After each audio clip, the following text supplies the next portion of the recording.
Welcome to your favorite channel ES Assam paper. আজি আলোচনা কৰিম তোমালোকৰ BSc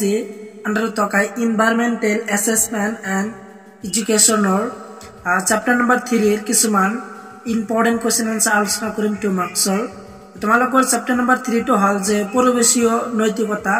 ইয়াৰ তোমালোকৰ 2 marks question answer আলোচনা কৰিম তো তোমালোকে question বিলাক চাই লোৱা যেহেতু তোমালোকৰ exam সন্মুখত আছে তো examৰ কাৰণে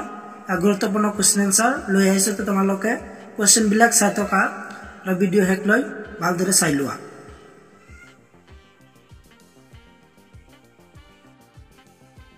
তোমালোকে চাই লবা যে question number 1 যে বহনক্ষম উন্নয়ন বুলিলে কি বুজা এই কোৱেশ্চনটো চাই লবা এক্সামৰ কাৰণে তোমালোকে আনসাৰটো ভালদৰে চাই লোৱা আনসাৰটো স্ক্ৰিনত ভালদৰে দেখাই দিয়া আছে তো আনসাৰ কিন্তু তোমালোকে ভালদৰে চাই লোৱা আৰু এই কোৱেশ্চনটো তোমালোকৰ 2 মাৰ্কছৰ হয় 2 মাৰ্কছৰ কাৰণে তোমালোকে চাই লব পাৰা কোৱেশ্চনটো আৰু এই কোৱেশ্চনৰ আনসাৰটো ভালদৰে চাই লবা আৰু ইয়াৰ লগত চাবা যে কোৱেশ্চন নম্বৰ 2 যে কোৱেশ্চন নম্বৰ 2 হল যে বহনক্ষম উন্নয়নৰ ক্ষেত্ৰত বিশ্ব সম্প্ৰদায়ে কি ধৰণৰ পদক্ষেপ গ্ৰহণ কৰা পৰিলক্ষিত হয় এই কোৱেশ্চনটো চাই লবা যে কোৱেশ্চন নম্বৰ 2 আৰু ইয়াৰ আনসাৰ তোমালোকে কেমেৰা ভালদৰে দেখাই দিয়া আছে তো তোমালোকে আনসাৰটো ভালদৰে চাই লোৱা আৰু পেজ নম্বৰ 88 দিয়া আছে তো তাৰ পৰা চাব পৰা মডেলত আৰু তাৰ পিছত চাবা যে চাই লবা যে কোৱেশ্চন নম্বৰ 4 প্ৰাকৃতিক সম্পদ কাক বলে তো ইয়াৰ সম্পূৰ্ণ আনসাৰ দিয়া আছে তো তোমালোকে আনসাৰখিনি তোমালোকে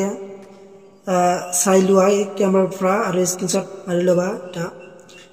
আৰু ইয়াৰ পিছৰ কোৱেশ্চনটো হল যে তোমালোকৰ যে কোৱেশ্চন নম্বৰ 5 যে প্ৰাকৃতিক সম্পদ কেই প্ৰকাৰ তো ইয়াৰ আনসাৰটো হল বা উত্তৰটো হল যে প্ৰাকৃতিক সম্পদ মূলতঃ দুই প্ৰকাৰ নৱীকৰণ সম্পদ আৰু অনৱীকৰণ সম্পদ দুই প্ৰকাৰৰ প্ৰাকৃতিক সম্পদ তো গতিকেনি তোমালোকে চাই লবা যে তোমালোকক স্ক্ৰিনত ভালদৰে দি আছো তো তাৰ পৰা তোমালোকে স্ক্ৰিনশ্বট মাৰি লবা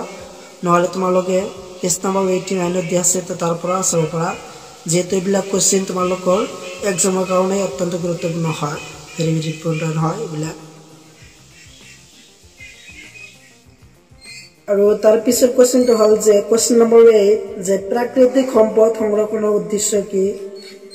তো এইটো চাই লবা যেহেতু তোমালোকৰ এক্সাম অহা 21 তাৰিখত হ'ব BSc তো অত্যন্ত গুৰুত্বপূৰ্ণ হয় এক্সামৰ কাৰণে এইবিলাক কোৱেশ্চন তো গোটেইবিলাক কোৱেশ্চন তোমালোকে ভালদৰে কৰিবা যে কোৱেশ্চন নম্বৰ 8 টো ভালদৰে চাই লবা এক্সামৰ কাৰণে যে এইটো যে প্ৰাকৃতিক সম্পদ সংৰক্ষণৰ উদ্দেশ্য কি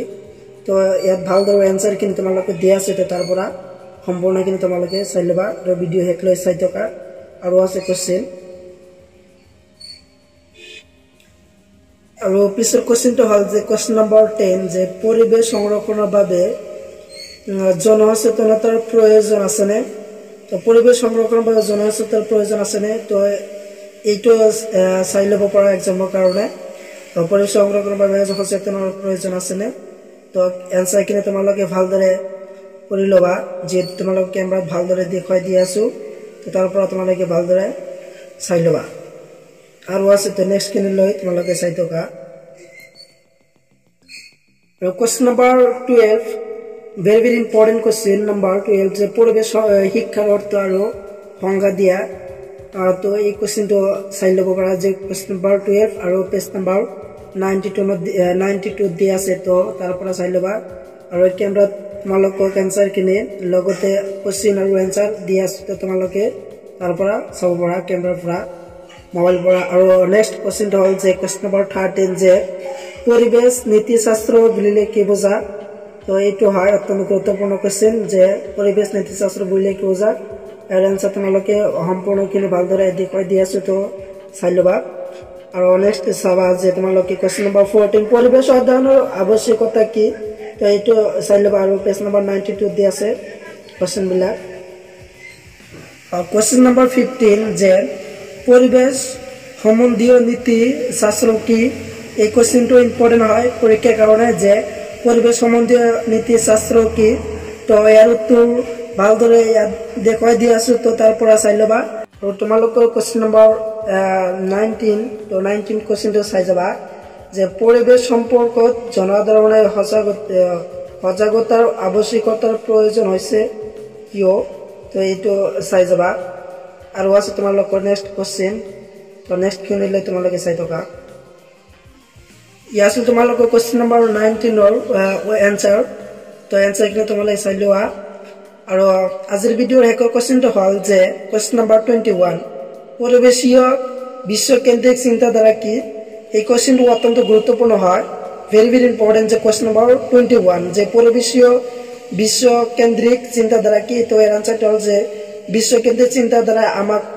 প্রকৃতির আন জীবর দ্বারা প্রকৃতির অংশ হিসাবে জীয়াই থাকাত উদ্যোগনি যোগায় অর্থাৎ আমি আমার চিন্তাধারা অনুসরণ করে কাম করো তো অত্যন্ত গুরুত্বপূর্ণ কোশ্চেন এই কোশ্চেনটো আর তোমালোকৰ আগত যেবিলাক মই কোশ্চেন আনসাৰ ডিসকাস কৰিলো গোটেইবিলাক ইম্পৰ্টেণ্ট হয় এক্সামৰ কাৰণে যেহেতু তোমালোকৰ এক্সাম অহা 21 তাৰিখত আছে BSc এনভাইৰনমেন্টাল এছেছমেন্ট এণ্ড এডুকেশ্যনৰ তো এইটো অত্যন্ত গুৰুত্বপূৰ্ণ হয় এক্সামৰ কাৰণে এইবিলাক কোশ্চেন